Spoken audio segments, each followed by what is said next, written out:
Hi guys, good morning po. Ayan, panibagong araw na naman po sa pila para makahingi ng tulong para sa kapatid ko.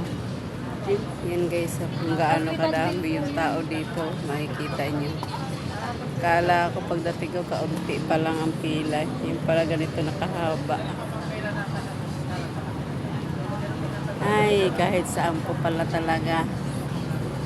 Paghihingi ka po ng tulong, ang dami po talagang pila kahit madaling araw pa lang. Yan. Waiting na po kami sa pagbukas ng office ng DSWD. Ganyan na po kahaba yung pila namin dito.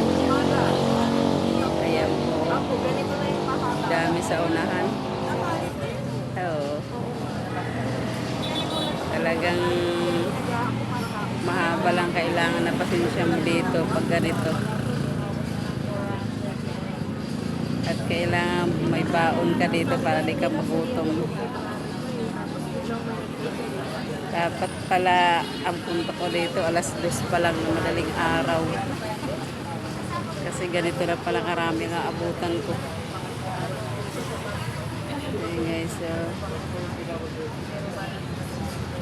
yun lang guys. Thanks for watching.